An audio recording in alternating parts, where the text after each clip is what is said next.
나오면 여론에는 좀 불을 붙이겠네. 예? 불을 붙이겠어요. 불을 붙여요? 네, 왜냐면 김건희 특검 지금 기다리고 있다니까요. 그래서 네. 제가 참 저도 이 그 음모론 이런 거 되게 별로 안 좋아하는 스타일인데 네. 이 김건희 여사의 일정을 지금 대비하느라고 영수회담을 던진 게 아닌가 라는 생각까지 제가 아까 말했잖아요. 초창기에. 예, 처음에. 생각까지 네. 갖게 되는 참 불운한 대한민국이다. 이 윤석열 정부의 국정 운영의 가장 아킬레스건이 김건희 여사라니까요. 여기만 해결이 되면요, 네. 그냥 물꼬가 확 튀어요. 진짜라니까요. 그건. 지금 이제 네. 이거 외교입니다. 이건 외교. 우리 모든 정치 분쟁은 국경선에서 멈춰야 됩니다. 예. 외교까지 이게 정쟁으로 몰가면 안 됩니다. 그 나라도 이게 정상 부부가 오잖아요. 우리도 정상 부부 외교 국익 앞에서 여야가 어디 있습니까? 네. 이것까지 이게 김건희 여사 공개해서는 안 된다. 공격해서는 안 된다. 예, 김건희 여사를. 한없이 가벼운 정치 토크쇼 장르만 여의도 4월 23일 화요일 순서 시작하겠습니다. 반갑습니다. 정프로고요. 자, 오늘 저희 장르만 여의도 아주 똑똑한 분들과 함께 시작을 해보도록 하겠습니다. 세 분의 정치인 혹은 평론가분 그리고 한 분의 기자와 함께 할 텐데 먼저 기자분 최윤경 기자 함께 할 거고요. 네, 어서 오십시오. 안녕하세요. 네, 반갑습니다. 그리고 와, 이렇게 브레인들입니다 정말. 우리 서정욱 변호사님 어서 오십시오. 안녕하세요. 네. 우리나라 국회의원은 몇 살부터 할 수 있습니까? 18살. 아, 그렇습니까? 아까 몰랐잖아 아까. 네, 저 1분 전까지 몰랐던 사실을. 근데 우리 서정욱 변호사님이 사시도 패스하시고 네, 네. 그럼요. 행정고시도 패스하셨더라고요. 네. 브레인이에요. 서씨 집안의 브레인. 행정고시까지 가신 줄 몰랐습니다. 왜 보신 거예요, 그거는? 같은 애 돼가지고 하나만 되면 안 보려고 했는데 같이 돼버렸어요. 이것도 미안한 표정. 그러니까 하여튼 난 정말 똑똑한데 둘 중에 되는 거 한번 아무거나 하겠다 이런 느낌이에요?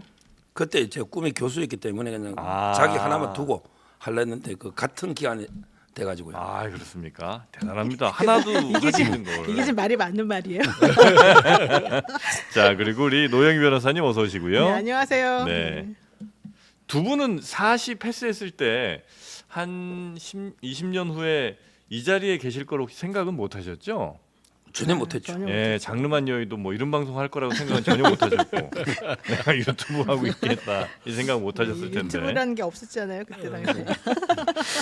자, 그리고 서용주 더불어민주당 예. 상근 부대변인님 어서 오십시오. 그렇습니다. 네. 저는 뭐 사시하고는 거리가 멀지만 네. 브레인에 끼어서 브레인이죠. 영광입니다. 네, 네. 우리 부대변인님은 현재는 지금 월급은 없죠. 없죠. 법인 대단하지 카드는 않아요? 있습니다. 법인 카드는 카드는 있고 월 쥐꼬리만큼 받는데 150이었나요, 그게? 그렇죠. 그 정도 되죠? 네, 뭐 아니, 지금 생활은 뭘로 하세요? 생활은 좀 어떤 끈기? 끈기로 버티고 끈기라는 계시는구나. 거, 열정 오기와 뭐 끈기, 이런 거. 열정. 근데 뭐 이 이런 생활을 걸로. 좀 오래 하시지 않았어요, 지금? 제가 아마 민주당에서는 이 부대변인 역대 최장일 거예요. 그죠? 3년 정도 했으니까 3년 동안 제대로 된 수입이 없는 이거 거잖아요. 대단하지 않아요? 대단하죠. 수입 없이 3년을 부인이 돈을 버텼다는 벌어요, 거. 그러면? 그렇지 않습니다. 그것도 아니에요? 그럼 생계 유지를 어떻게 해요? 뭐 오기와 끈기, 생활력 이런 걸로 버티고 있고 뭐가 장르만 여의도 정말 여의도 버티고 정말 있고. 죄송합니다. 예, 좀 더 네. 올려드렸어야 되는데. 출연료 많이 올려주시겠죠. 네. 야, 하여튼 열심히 좀 버텨주시기 바라겠습니다. 알겠습니다. 네. 예. 자, 오늘도 그러면 여러 뉴스들이 좀 있는데요. 정치권 뉴스들 우리 최윤경 기자가 하나하나 좀 정리해 주실까요? 네, 첫 번째 뉴스는 1년 5개월 만에 질문 있나요? 입니다. 대통령이요? 네, 윤석열 대통령이 어제 오전에 한 번, 그리고 오후에 한 번 기자들 앞에서 직접 참모진 인선을 발표했습니다. 대통령이 하루 2번 브리핑룸에 선 것도 취임 이후 처음이고 이 질문 있냐고 물어보고 기자들과 직접 이야기한 것도 500여일 만입니다. 먼저 한번 들어보겠습니다. 네. 신임 비서실장을 여러분께 소개하겠습니다. 우리 정진석 전 국회 부의장 사실은 소개가 필요 없을 정도로 여러분도 잘 아실 거라고 생각하고요. 오전에 보고 또 봅니다. 새로 이제 대통령실에 정무수석을 맡을 홍철호 전 의원입니다. 질문 있으세요? 궁금한 거 없으시죠? 이제 지금부터는 국민들께 좀 더 다가가서 우리가 나가는 방향에 대해서 더 설득하고 소통하고 여야 당과의 관계뿐 아니라 야당과의 관계도 더 좀 설득하고 소통하는데 주력을 하겠다는. 네. 자, 질문 있나요? 이렇게 이제 물어봤고 질문이 한 2개쯤 나왔던 거죠? 네, 근데 대답은 또 이제 어렵게 하셨습니다. 그래서 아니, 그러니까 이제 어떤 이야기를 핵심으로 네. 했냐? 그러니까 이제 정치하는 대통령이라는 게 어떤 뜻이냐고 질문을 예, 하니까 몇 가지 이제 핵심 말은 큰 국정 방향은 정해졌으니까 이제 그걸 바꿀 생각은 없으신 것 같아요. 큰 국정 방향은 정해졌으니까. 네. 사실 그건 대외적인 것보다 참모들에게 앞으로 이제 메시지라든지 이런 걸 낼 때 국민께서 평균적인 국민이 좀 이해하고 알기 쉽게 그렇게 이제 하자는 뜻이다. 평균적인 국민에게 알아듣게 설명하겠다. 이제 이런 취지의 이야기를 하셨습니다. 평균적인 국민에게 알아듣게. 네. 좀 더 소통을 잘하신다는 네, 의미로 네, 국정 기조를 바꿀 생각은 받아들- 없지만 국민에 대한 그동안 설득이 부족했다고 보니 좀 더 네. 자주 소통을 해서 이걸 타개해 보겠다. 이런 취지였던 것으로 해석이 대통령 되는데. 이런 입장 혹은 뭐 정무수석 그리고 비서실장 인선에 대해서 굉장히 탁월한 선택이라고 보고 계시죠? 그렇죠. 아주 긍정적으로 상당히 긍정적으로 평가하고요. 긍정적으로 비서실장이 처음에 그 원희룡, 장재원 의원도 거론됐거든요. 거론됐죠. 근데 원희룡은 이제 이재명 대표하고 직전에서 그 돌덩이 치우겠다 네. 치열하게 싸웠잖아요. 네. 그 점에서 이제 조금 협치에 문제가 있을 수 있고. 야당과 협치하는데. 그다음에 그 장재원 의원도 좀 더 강성이죠. 네. 더 그러고 이제 찐윤입니다. 네, 네, 네. 그 점에서 정진석 의원은 상대적으로 이제 기자 출신이고요. 네. 성품이 원만하고 네. 상당히 온화합니다. 따라서는 협치나 소통 면에서도 네. 상당히 앞에 두 분보다는 낫다. 대통령이 많이 내려놨다고 생각하시겠군요. 그렇죠. 야당에서는 이제 자꾸 네. 친윤이라고 네. 비판하는데 네. 그러면 이제 이재명 대표는 비서실장 천준호는 반명입니까?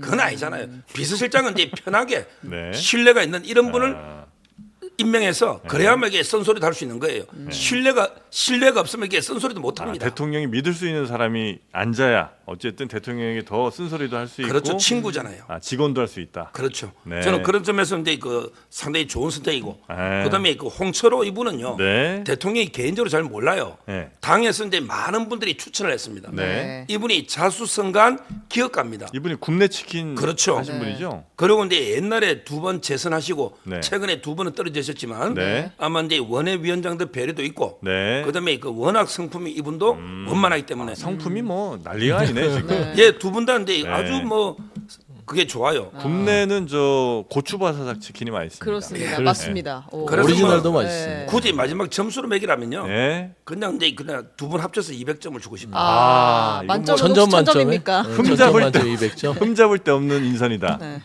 제가 보기에는 하시는 유튜브에서 굽네치킨 광고를 노리고 하시는 네, 우리 저 노영 변호사님 어떻게 보셨습니까? 근데 저는 조금 문제가 좀 있다고 보는데요. 네. 제가 일단 그 야권 인사들에게 물어보니까 이 정진석 의원하고 홍철호 실장 수석 이분에 대해서 물어보니까 두 분 다 술을 잘 드신다. 아, 네. 어제 오늘도 계속 쓸 얘기가 네. 나오네요. 그리고 좀 그래서 원만할 것이다. 아. 이제 이게 첫 번째. 그래서 원만할 것이다. 그래서 원만할 네. 것이다. 이런 네. 얘기가 나왔었고요. 그렇지만 특히 정진석 의원 같은 경우에는 이분을 다시 이 자리에 앉혀가지고 결과적으로는 나 기존에 하던 대로 그냥 또 하겠다라고 하는 얘기밖에 더 되겠느냐 네. 이런 얘기 사실은 또 계속 나왔었고요. 장재원 의원은 안 한다고 했는데 정진석은 왜 받았느냐 이런 얘기도 사실 나왔었었고 네. 제가 또 취재를 따로 사실은 했는데요. 한 그 결과 정진석 의원이 편하대요 대통령 대통령이. 입장에서. 네. 근데 요즘에 사실은 좀 뭔가 좀 바뀌어야 된다 이런 얘기를 많이 하면서 좀 압박감을 좀 느꼈는데 네. 그런 것에 대해서 심기적으로 정진석 의원이 많이 좀 편하게 위로가 해준다는 되고. 거예요. 그러면서 앞에 나서서 이런 모든 것들을 처리할 수 있는 그런 능력이 좀 있대요. 네, 네. 근데 이제 문제는 그런 능력이 있다는 얘기 자체가 험한 일은 다 내가 처리해 주마. 당신은 조금 편하게 있어라. 뭐 이런 얘기인 것 같고 여기서 말한 그 험한 거라는 게 결과적으로는 뭐 협치 얘기도 하고 이것저것 많이 하지만 아마도 우리가 생각하는 방향으로는 안 나가면서 이제 특검이나 이런 것들을 좀 막아내고 여러 가지 측면에서 좀 앞에서 전선에서 좀 싸울 사람으로 내세운 것 같이 대통령실에서 보입니다. 막아낼 수 있나요, 그거? 못 막아낼 수도 있는데 네. 정진석 의원이 생각보다 야권 인사들하고 이게 좋대요.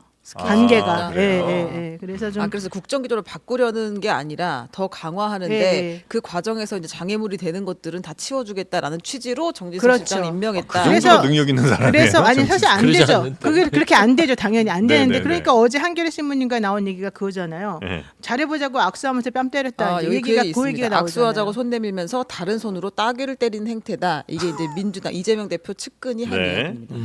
자, 그럼 민주당 입장을 한번 좀 들어볼까요?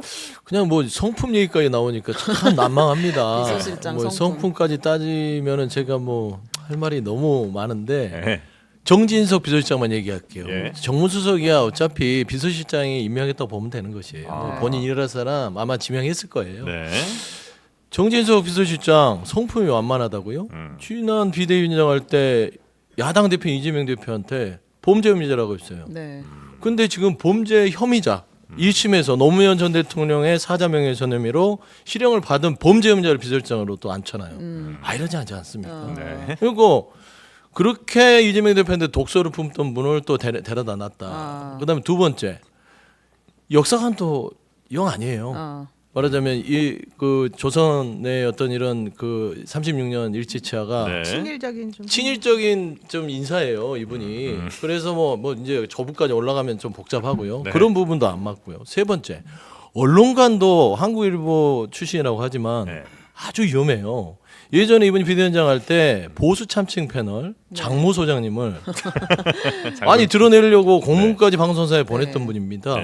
근데 이런 이 세 가지만 보더라도 성품이 좋다고 볼 수도 없고 비서실장이 덕목을 갖췄다고 볼 수도 없어요. 그래요? 그래서 저는 정진석 비서실장을 딱 봤을 때 누가 생각났냐면 뭐 아까 이제 우리 노영희 변호사님께서 취재했더니 술을 잘 마신다 네. 했더니 주기한 민생특보가 생각나는 거예요. 술 친구. 그러니까 네. 이번 정진석 비서실장은 끼리끼리 친구 인사다. 지난번에 저 비례대표 낙천했던 주기한 그 네. 민생특보를 바로 자리 주잖아요. 그때 얘기 있었죠. 이번에 정진석 비서실장도 박수현 민주당 의원한테 몇 네. 년 만에 뺏겼습니까? 그 공주를 뺏기니까 비서실장 자리를 줘요. 낙선한 인사를. 네, 제취요. 그리고 두 분의 공통점 술을 잘 마셔요. 아, 그럼 야당과 협치하겠다 이런 거는 이거는 전혀 기대할 수 없는. 이건 전적으로 네. 여당의 혼란을 수습하는 수습용이에요.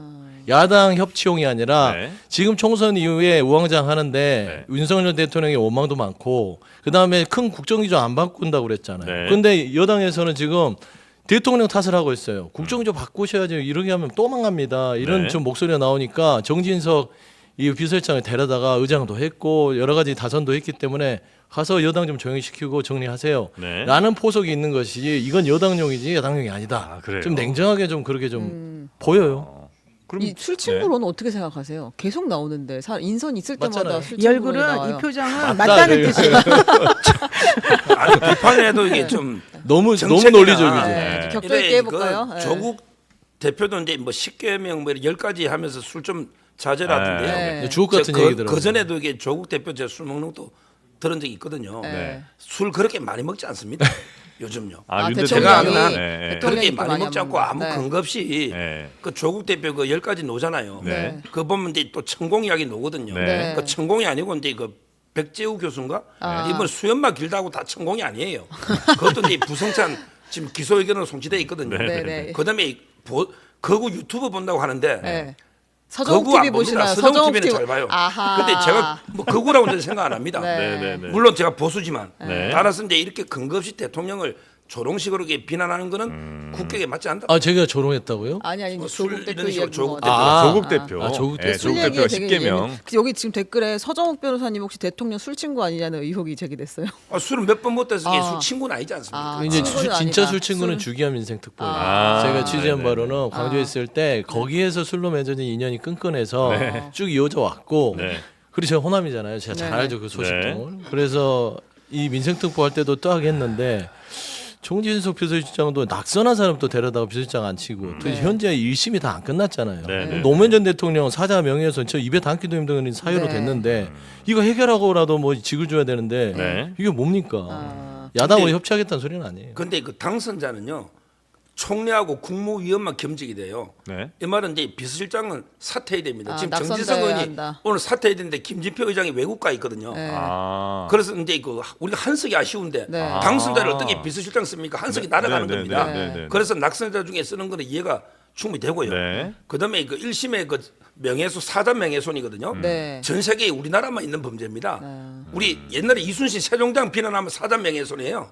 근데 이거는 아주 형량 1년이야 가벼운데 네. 실형 논 예가 없어요. 네. 그래서 이제 박병건 판사가 형사재판 배제 우리 대법원에서 이게 징계한 사안입니다.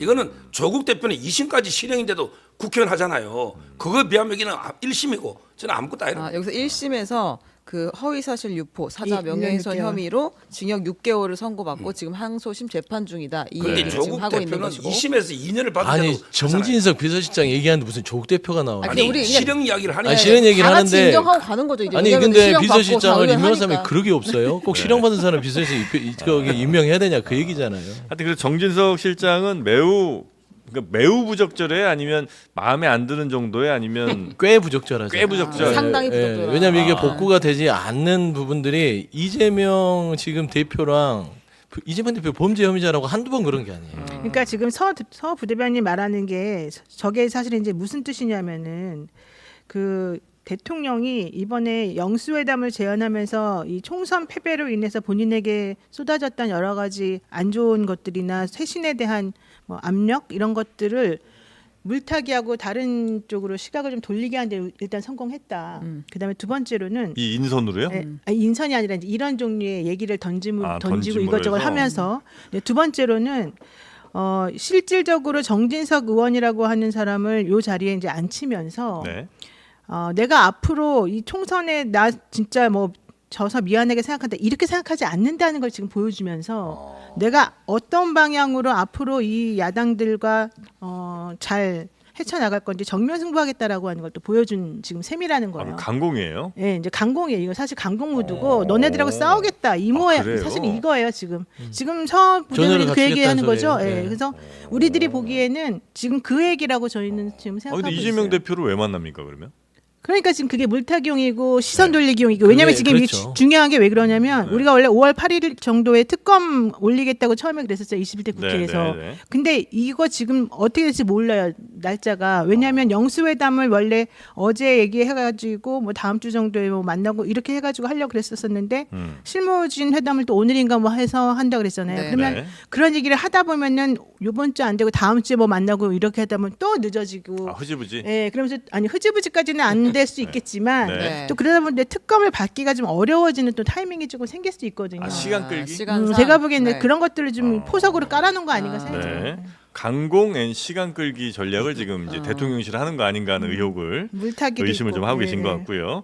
그래서 지금 영수회담이 실무 협의가 지금 잘 안 되고 있는 거죠? 네, 뉴스가 있습니다. 네. 어제 오후에 원래 영수회담을 위한 실무 협상을 하기로 했었는데요. 네. 이 대통령실에서 실무 협의를 하루 미루자는 식의 이야기를 했어요. 실무를 맡을 인사의 교체로 미리 양해를 구한다라고 하면서 지금 정무수석이 바뀌었으니까 그 얘기를 했는데요. 민주당은 이제 만나기로 했는데 일방적으로 취소한다. 대통령실의 미숙한 일처리의 유감이다라고 이야기를 했고요. 그리고 이제 오늘 다시 만나겠다라는 네. 이야기를 했습니다. 아, 방금 그 웃음은 약간 좀 이게요. 가소로운 느낌. 예, 이게 반나절 연기된 반나절. 아. 왜냐하면 이제 한호섭 정무수석이 바뀌는 거예요 어제. 네네.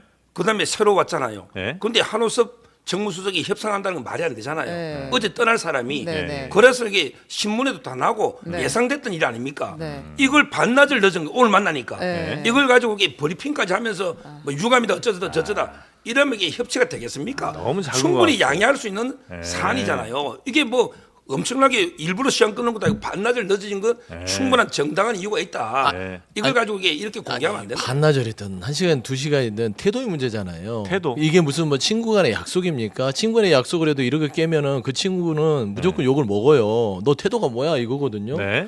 근데 영수회담을 위한 준비 그것도 각 대통령 비서실장과 일야당 대표 비서실장이 만나기로 했어요. 그러면 최소한 어떤 양해나 아니면 그 전에 조율이나 아니 정무수석을 갑자기 그날 발표했겠어요? 미리 있었겠죠. 저는 이 시점 자체를 다 알고 있었다고 보는 것이에요. 그리고 두 번째, 아니 정무수석 전 정무수석이 후임 새로운 정무수석한테 업무 인수인계 안 하겠습니까? 하죠. 뭐 한간섭 한호섭 저기 정무수석이 약속을 했으면 와서 만나고 그건 진행한 다음에 네. 홍철호 수석이 그 다음은 바톤을 바톤 이어가서 이어가서 하면 하면 되는데 되는데. 이건 뭐냐면 영수회담의 진정성이 의심되는 여러 가지 징조들이 보이기 때문에 네. 안 좋다. 그거는 받아들여야 돼요. 안 좋다. 안 좋아 지금 네. 분위기가 안 좋아. 꽤 안 좋다. 그러니까 꽤 안 좋은 이유가 영수회담의 진정성이 네. 너무나 여러 가지 조짐도 그렇고 뭔지는 알겠어요. 차마 여기서 말을 못 하겠지만 뭔데요? 이건 시간 뭔가요? 끌기용이에요. 얘기하세요. 네. 뭔데요? 이게 뭐냐면 네. 지금 이 특검 부분도 좀 잡아놔야 되고 최수근 상병에 대해서 이게 훅 치고 들어오면 이거 감당이 안 돼요. 그다음에 제일 이제 좀 뼈 아픈 게 김건희 여사 네. 특검 이 두 개는 피해갈 수 없는 거거든요. 네. 근데 이거를 영수회담을 되면은 본인들이 답을 할 수도 없고 네. 지금 현재 국회에서 막 세게 밀어붙이면은 감당이 안 되죠. 22대 이번에 192석 아닙니까 법약분이. 네. 그렇기 때문에 영수회담으로 일단 락을 걸어놓은 다음에 본인들 전열을 정비한 다음 영수회담 아. 이재명 대표 앉혀놓고 쇼하고 그냥 들어줄게. 들어준 다음에 어떤 성과가 이재명 대표한테 없다 그러면 역공이 들어올 그런 심산으로 저는 영수회담을 하지 않았냐라는 그런 우려들을 가지고 있는 그래서 25만 원 그 포퓰리즘이네 아니네 뭐 네네네. 얘기했던 그 맞아요. 25만 원을 가지고 줄 듯 말 듯 하면서 이거 가지고 좀 장난을 치고 네. 특검 얘기는 못하게 만들고 네. 이래가지고 이제 조금 뭔가 해보겠다. 맞아요. 네, 이거죠. 그러니까 그런 조짐이 보여요. 이 영수회담을 이제 하는 이유가 어떤 총선 결과에 따른 이제 민의를 좀 더 듣고 실제가 아니라 그런 건 야당과 아니고. 협치하겠다는 게 아니고 아닌 것 같아요. 두 분 생각에는 이거는 특검을 어떻게든 좀 피해가 보려는 시간 끌기엔 꼼수 같은 걸로 볼 수밖에 없다. 이제 전열을 정비해야 돼요. 네. 지금 우왕좌왕하고 있고 집권여당 국민의힘도 지금 뭐 비대위하고 뭐 관련이네 어쩌네 뭐 낙선자들 지금 폭파하셔야 된다라고 막 얘기하고 있는데 네. 당이 혼란스럽잖아요. 네. 지금 전열이 정비 안 된 상태에서 민주당이 확 밀고 들어오면 이거는 그냥 바로 무너집니다. 네, 네. 용산 못 버텨요 이 네. 민심에서. 그렇기 때문에 그래서 정진석 비서실장을 세워서 당 세게 하고. 국민의힘을 정비하고 네. 영수회담으로 일단은 시간을 끌어놓고 국민들이 안심하게 해놓고 그 다음에 전열이 정비되면 네. 다시 없고. 그냥 머리들이 진짜 좋다니까요. 근데 아니 근데 난 그런 그게 의견이 사실이라면 보여요. 정말 머리가 좋은 건데 네. 어떻게 보시나요? 좀 맞다고 보잖아. 저희는요. 동의하시나요? 잘 읽었죠. 네, 네. 저희는 이제 진정으로 협치를 하겠다는 진정성이 있고요. 진정성을 다만 보셨죠. 이제 야당은요. 네. 특히 민영배 의원이 뭐라 했냐면 전략기획 위원장이죠. 예. 이분이 협치는 무슨 협치냐. 네. 협치를 꺼내지도 마라. 이랬거든요. 이분이 옛날에 위장 탈당하신 분이에요. 아니 근데 지난번에 그리고 이분이 위장 병력으로 고발된 사람이에요. 네. 옛날에 야간에 병력을 하고 주간에 기자를 했다니까요. 그건 무관한 얘기고. 그다음에 이번에는 위장 협치를 이야기하고 있어요. 아니, 이분은 이게 평생 위장이야. 위장 탈당, 위장 병력, 위장 지금 협치까지. 아니 근데 그거랑 이게 무관한 거고. 진정성이 없는 거예요. 위장약품 어떻게 서정훈 챙겨드릴까요? 아니, 서정훈 변호사는 아까부터 자꾸 딴 얘기하는데 그게 중요한 게 아니라 서정훈 변호사가 지난주에 뭐라고 얘기했냐면 지난주요? 18일인가 그랬어요. 네. 18일날 무슨 얘기했냐면 왜 영수회담을 하냐. 우리는 영수회담하는 거 도저히 못 받아들인다. 보수는 지금 막 구급을 끓고 난리가 났다. 이랬거든요. 근데 갑자기 지금 또 민영배는 위장 협치 얘기한다. 이러고 지금 얘기가 달라지잖아요. 이것도 위장입니까? 이거 뭔가 아니 있다니까요. 민영배인이 협치라는 말 꺼내지 마라 했다니까요. 아니 그러니까 민영배 의원이 민영배 중요한 건 의원은- 아니니까 만나는 건 이제 이재명 대표 윤석열 대통령이니까 그냥 만나기는 할 거 아니에요 지금. 지금 만나는데 네. 근데 그 진보 진영 좌파에서도 강성은요. 네. 이재명 만나지 말라고 비난하는 사람이 엄청나게 많아요. 그러니까 민영배 제가 의원이 확인했고요. 협치 얘기한 건 그다음에 맞아요. 우리 보수 네. 쪽에 네. 자유우파 쪽에도 네. 왜 백기투항하느냐 굴욕적이니까 만나지 마라. 네, 이렇게 네. 양쪽에 강성 지지층이 있는데 네. 지금 이제 윤 대통령과 이재명 대표가 결단해서 만나는 거 아닙니까? 네. 제가 저번 주에 말한 거는 지금 선거가 참패한 상태에서 먼저 전화해가지고 8번 안 만나다가 만나면 굴욕적이다. 좀 이게 굴욕적이고 백기투항 이미지가 있을 수 있으니 네. 제가 개인적으로 반대를 했던 거고 네. 그럼에도 이게 불구하고 윤 대통령은 진정성 있게 협치를 하자 결단을 이러고 하고 있는 내렸고. 거죠. 네. 그럼 만나서 이거- 무슨 얘기를 해야 돼요? 만나서 이제 뭐 제일 중요한 게 저는 네. 민생 이런 거잖아요. 네. 뭐 의료 그러니까 대란을 25만 원 어떻게 할지 얘기한다니까. 네. 의료 대란. 네. 그다음에 어제 끝난 연금 개혁 네. 이런 이제 개혁 문제도 있고 그다음에 이제 뭐 양국 관리법 네. 거부권 1호거든요. 네. 이런 걸 이게 민생을 주로 의논을 해야죠. 특검 여기서 얘기 안 이게 해요? 특검법은 정치법이기 때문에 언급할 가치가 없고 아 그거는 그다음에 의제조차 그 필요 25만 원 없고. 예. 이건 말도 안 됩니다. 예. 25만 원 이런 거는 이게 받으면 안 되죠. 그 민생은 민생이라는 같이 게. 얘기하되 특검이나 뭐 25만 원 이런 거는 너무나 뭐 25만 정치적이거나 원 논의할 수는 있는데 네. 좀 특검은 이게 정치법이기 때문에 좀 그보다는 민생. 특검이 제일 하여튼 얘기하면 안 되는 거네요. 그렇죠. 예. 25만 원 의제 올려야죠. 25만 원까지는 25만 원은 괜찮다. 의제가 될 수 근데 있다. 이재명 대표가 그걸 네. 참으실 분은 아니거든요. 이게 이 2년 만에 만나서 얘기를 하는데 뭐 잘 듣겠다고 대통령이 했으니 다 잘 듣게 얘기해 드릴 거예요 아마.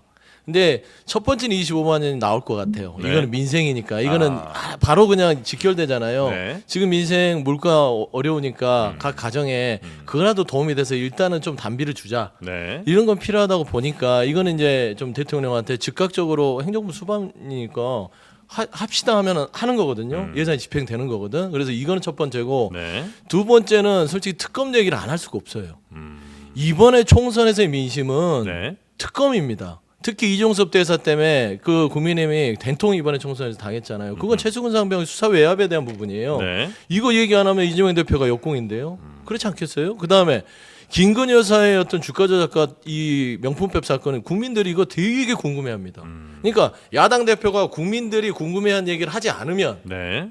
이 영수회담에서 돌아와서 이재명 대표 부담이 커져요. 네, 그러니까 모든 얘기를 다 할 거예요. 민생부터 하지만 특검 얘기를 안 한다. 그럴 뿐도 아닐 뿐더러 이번에 총선의 민심의 명령은 그 얘기를 하라고 이 192석을 줬기 때문에 네. 피할 수 없고 특검 피할 수 윤석열 없고. 대통령은 모범 답안을 써야 되는데 네. 도저히 쓸 수 없는 답안이라서 답안이 있어요, 근데? 없죠. 아니 근데 있는 건 제가 늘 말했어요. 국회가 특검을 안 하게 하는 방법. 네. 먼저 쳐라.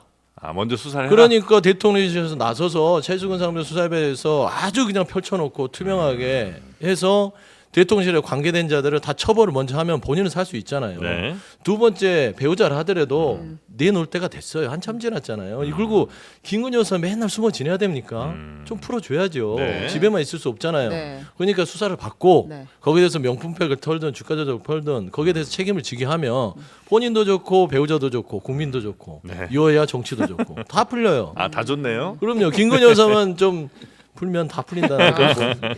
알겠습니다. 하여튼 그런 의제들이 아마 오갈 것 같고 네. 이재명 대표가 이런 의제들을 빼놓고 얘기하지는 않을 것 절대 같다. 그럴 분이 아니죠. 네. 알겠습니다. 근데 이제 대통령이랑 이렇게 당 대표가 만날 때 보통 이렇게 만나기 전부터 의제가 온 국민의 막 입에 오르내리고 이러나요? 저는 이제 영수회담의 절차라는 게 지금 좀 낯설게 느껴지는 게 보통은 이제 만난다 그러면 야당 대표는 키 하나를 딱 가지고 가고 대통령도 만나려는 이유가 딱 하나씩 정도 있잖아요.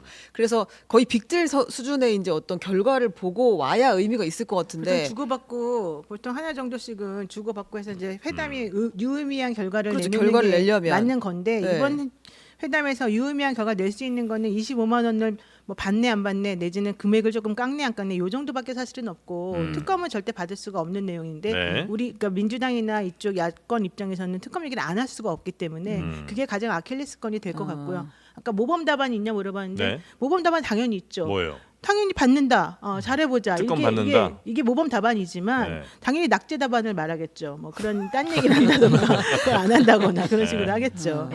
큰 기대는 없으시군요. 네, 큰 기대는 안 하고 일단 이제 물고 터서 우린 이렇게 압박했고 네. 이제 해봤는데 안 된다. 뭐 이 정도를 한번 아. 명분 삼아 한번 해보는 수밖에 없는 거죠. 대통령 모범 답안은 시간 끌기예요.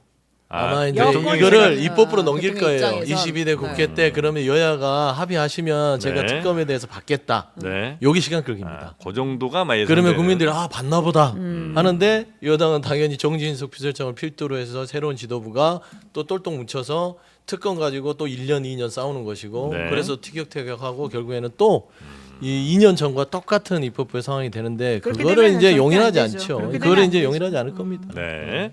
자, 근데 지금 이제 총선 이후에 낙선한 어쨌든 조금 패배한 당의 낙선한 의원들이 굉장히 지금 목소리들이 높아지고 있다고 하는데 어떤 네네. 소식입니까? 무능한 조폭, 유능한 양아치. 국민의힘 수도권 낙선자들 중심으로 토론회가 계속해서 열리고 있고 문제 제기들이 나오고 있는데요. 야당 심판론이 무슨 전략이 되느냐라는 쓴소리가 마구마구 터져 나왔습니다. 수도권에서 당선된 중진인 윤상현 의원이 낙선자 초청 세미나를 열었는데 거기서 낙선자들이 직접 와서 한 이야기들을 한번 들어보겠습니다. 네. 전통적 지지층이 1년에 30만 명씩 돌아가시고 계십니다. 5년 뒤에 150만 명이 돌아가십니다. 그만한 인원을 상공사공에서 가져오지 못한다면 보수는 다음번에 정말 두 자리 의석으로 내려갈 겁니다. 문도권 심판론으로 선거하는 데가 어디 있어요? 더군다나 이주 심판론으로 선거하는 데가 어디 있습니까? 국민의 어려움을 어려운 줄 수 있는 게 여당인데 무슨 이주 심판이고 뭐 이런 거 하고 있습니까? 악하고 무능했던 우리는 무능한 조폭 같았고 악하고 유능했던 저들은 유능한 양아치 같았던 겁니다. 정말 무능한 거침없는 말들이죠. 네, 무능한 조폭 같았고, 우린 유능한 양아치 같았고, 저도 어쨌든 이제 저들을 떨어졌으니까 뭐 이제 거침없이 얘기하는 건가요? 원래 이렇게 한번 낙선자들 모임하면 저런 정도의 발언들이 원래 나옵니까? 이제 울분을 토하는 거죠. 네. 저 자리가 마지막 자리일 거예요. 당에 얘기할 수 있는. 아, 이제 22대는 당선자의 시간이지 네. 낙선자는 딱 여기까지. 아. 그러니까 할 수 있는 말 이 자리 다 하자. 그리고 거침없이 던지는 것인데 네. 모르겠어요. 지 낙선자의 얘기들 당연히 들어야 될 거예요. 네. 듣고 그걸 주워 담아서 국민의힘이 변하는 모습에 자양분을 쓴다 모를까. 뭐 그냥 저 한번 듣고 흘리지 않았을까. 근데 저는 이제 이 분들을 모은 윤상현 의원은 뭐 원래 이제 수도권 의원 중에 중진이 원래 그렇게 모으는 거야? 아니면 윤상현 의원이 뭔가 어떤 뭐 의도 혹은 뭐 뭔가를 이렇게 도모하고 이렇게 낙선한 후보들을 이렇게 모으는 겁니까? 그거는 이제 그 당 대표 네. 이제 그 뜻이 있어요. 윤상현 의원이 그러니까 이제 아. 미리 원외든 뭐 당선자든 다 이게 그 조직이거든요. 아. 그래서 이제 당원들을 위해서. 이렇게 적극적으로 움직이는 게 아마 전당대회에 나가려고. 전체 당원들의 어떤 마음 같은 거 얻기 위해서 이게 떨어진 사람들의 마음도 같이 우리가 좀 떨어진 분들도 이게 원외 당협위원장이니까 그렇죠. 당연히 가운데 전당대회에서는 큰 투표권이 투표죠. 있으니까. 당원들 100%를 하니까 네네네. 이런데 그 개인적인 뭐 목적도 저는 상당히 있다 이렇게 평가하고요. 네. 그런데 이 떨어진 분들요 전부 이게 자기 탓하는 분 아무도 없잖아요. 도봉에 네. 김재섭이 됐잖아요. 네. 예. 됐잖아요. 그거 당선자잖아요. 자기가 이게 어떻게 열심히 하면 되는지 내가 뭘 부족했는지 그거부터 해야죠. 이런 게 남탓만 하니까 특히 하문경 이분은요 네. 한동훈 위원장이 그 김경률 회계사하고 해가 영입한 분 아닙니까? 예. 본인이 운동권 출신 아닙니까? 네. 정청래 운동권 심판하겠다고. 네. 이제 와서 이제 그 한동훈 위원장이 내세운 게 2조 심판론 아닙니까? 네. 이걸 비난하고 있어요. 본인을 영입해 준 분한테 본인도 처음에 운동권 정청래 잡겠다고 여러 번 심판한다 했잖아요. 네. 이제 와서 말이 바뀌고 있는 거예요. 너 배은망덕하다. 아니 본인 일관성이 없잖아요. 본인이 그러니까 일관성도 운동권이고 없고. 네. 정청래가 운동권인데 네, 본인이 네, 그거 네. 잡겠다고 왔거든. 운동권 청산론, 네, 네, 네. 2조 심판론 네. 네. 이렇게 주장해놨고 이렇게 남한데 책임을 떠넘기면 안 어떻게 돼요. 남탓만 하고 이러니까 이게 네. 떨어지는 거예요. 이러니까 떨어지는 거예요. 본인이 뭘 부족했냐. 내가 다음에 4년간 어떻게 열심히 해서 진짜 지역구를 갈고 닦아서 예. 수도권은요 네. 누구든지 4년간 노력하면 해볼 만합니다. 여든 야든 아주 험진 아니에요. 네. 뭐 호남이나 영남처럼 험진 아니잖아요. 네. 서로가. 근데 저만 이렇게 남탓해서는 안 된다는 거예요. 그 하나만 김준호 노원을 후보였던 분이 이렇게 얘기했어요. 대통령실이나 니네 당을 봤을 때 절대 너를 찍어줄 수 없다라고 얘기했다는 거예요. 유권자들이. 그래서 송사리가 아무리 열심히 헤엄을 쳐도 고래가 잘못된 꼬리짓을 하면 송사리는 다 죽어나갈 수밖에 없다. 그리고 이제 오신환 광진을 전 후보가 당이 국민들의 눈높이에 맞는 공감 능력을 상실했다. 영남 자민련으로 계속 남아서 이런 위기를 가지고 갈 것이냐. 그리고 이해운 후보는 성남 민심이 후보 개개인의 개인기, 노력을 다 쓰나미처럼 덮어버릴 수밖에 없는 선거이지 않았나 생각한다. 이게 근데 특별한 건 서울이나 주로 이제 수도권에 있는 후보들이 그렇게 이야기를 네. 하는 그럼 건 또 김재섭 얘기하셔야죠. 그만큼 그죠? 바람 탓을 김재섭. 네. 네. 김재섭. 지금 이제 그 민주당에도 붙은 사람이 있고 떨어진 사람이 있잖아요. 네. 떨어진 사람이 그 이재명 당신 때문에 우리 선거운동 하다 보면 이재명을 봐서 도저히 당신 못 찍어주겠다는 사람도 있을 거예요. 왜 100% 사람 중에 보수도 있고 중도도 있고 진보도 있잖아요. 네. 제 말은 그런 한 사람 이야기를 듣고 대통령 탓으로 이렇게 하면 안 되고 대통령이 싫으면요. 여당 떠나면 돼요. 누가 이게 들어오라 했습니까? 공천 강제로 절이 듣느냐고 싫으면 공천을. 중이 떠나라. 본인이 집권 여당의 후보로 왔다면 대통령과 같이 운명을 같이 하면서 내가 끝까지 설득해서 어떻게든 해봐야 되겠다. 이 자세가 있어야지. 대통령 욕할 것 같으면 왜 이 당의 후보로 왜 나가느냐고. 우리가 강제로 떠밀었습니까? 본인이 욕 공천 받으려고 한 거 아닙니까? 협박했냐? 저는 대통령 욕하는 분치고 된 사람 한 명도 없습니다. 그럼 요거 하나. 즉 한 명만 김태호 지사가 이게 됐잖아요. 근데 그분은 대통령 욕한 적이 없어요. 근데 조혜진, 네. 부득이 옹기와사 서병수 네. 대통령 욕한 사람 다 떨어졌습니다. 오히려 보수가 안 찍어요. 근데 그분들은 자기가 원해서 옮긴 게 아니잖아요. 근데 김태호 지사는 강제로 옮겼죠. 선당우사로. 네. 근데 묵묵하게 열심히 바닥만 깃잖아요. 그게 되잖아요. 김두관을 이겼습니다. 근데 조혜진은 기자회견도 하고 서병수도 계속 당을 깠잖아요. 그 시간에 밑바닥 깃으면 몇 표라도 한 표라도 가져올 거 아닙니까? 이 자세가 잘못된 네, 거예요. 당 탓, 남 탓하기 전에 남 탓하면 안 돼요. 본인 탓을 해라. 그럼 이게 민주당의 낙선자가 절반이 있는데 네. 이재명 탓하고 문재인 탓하고 이렇게 탓하면 되겠습니까? 저는 서정욱 변호사에게 윤석열 대통령이 네. 강의를 좀 드려야 된다고 생각해요. 아 그렇습니까? 남 탓하지 말라고. 네. 아니 남 탓 안 하면 선거하는 겁니다. 많이 들으실 거예요. 이 유튜브를 보니까요. 즐겨 들으실 것 같아요. 그러니까 윤석열 대통령 남 탓 좀 안 하셨으면 네. 나머지 3년 이거는 좀 이제 별건의 얘기고요. 네. 말씀한 대로 전 그래요. 지금 그거는 현실이에요, 현실. 이게 이제 영남 지역 예를 드시는데 영남 자민련이라고 오신환 저 그 후보자가 얘기하잖아요. 영남 자민련은 뭐냐? 거기에서는 그냥 깃대 꽂으면 비단길을 갔기 때문에 거기에서는 편차가 개인적으로 있을지 모르지만 대부분 그냥 국민의힘이 되는 쪽이에요. 김태호 조혜진 아닌 것 같고 수도권에서 보면은 그다음에 충청권 보면은 솔직히 정권 심판론이 먹혔잖아요. 선거의 어떤 그 프레임상. 그러니까 정권 심판을 먹혔다는 거는 정권에 대한 평가를 하는 것인데 정권 평가를 후보자를 하는 것보다 대통령을 평가했다는 게 큰 것이고 그건 합리적인 판단 아니겠습니까? 그러니까 뭐 낙선자들이 남탓한다고 그러게 해서 대통령 욕하지 마라. 대통령 잘했다. 이 논리라면 낙선자 160명이나 되더라고요. 어떻게 책임지시려고 그러세요? 근데 그 후보자로 지원했다는 말은 정권 심판론을 각오하고도 내가 여당의 후보가 되겠다. 자기 신청한 거 아닙니까? 제가 원희룡 후보 예를 들면 한 번도 이게 윤 대통령 욕한 적이 없습니다. 그냥 묵묵하게 이천수 씨하고 이재명 열심히 뛰었잖아요. 물론 네. 졌지만 네. 남 탓 안 하잖아요. 아니, 근데- 나경원도 마찬가지고요. 제 말은 이런 자세가 필요하지. 정권 심판론이 거세게 불 걸 예상 못했습니까? 이미 선거하기 전에 윤 대통령 부정 여론이 60%였고 긍정률이 30%였잖아요. 네. 그럼에도 불구하고 집권 여당의 후보로 넣은 거 아닙니까? 아니, 그러면 근데 자기가 안 나와서야죠. 이거는 지금 약간 포인트를 잘못 잡으신 것 같은데 왜요? 이번에 함은경 네. 후보라든가 이분들이 한 말은 네. 왜 야당 심판을 하냐는 거였어요. 여당 심판을 얘기한 게 아니라 네. 왜 2조 심판론을 들고 나왔냐는 거였어요. 정권 심판론은 말이 된다. 그런데 왜 야당 심판론을 가지고 그게 들고 잘못된 나왔냐. 전략이라는 거죠? 네, 전략을 한동훈 비대위원장이 네. 잘못 짰다 이 얘기 대통령 욕한 게 아니었어요. 거기에 대해서 대답을 해보세요. 그래서 제가 그랬잖아요. 한동훈 위원장이 영입했다니까요.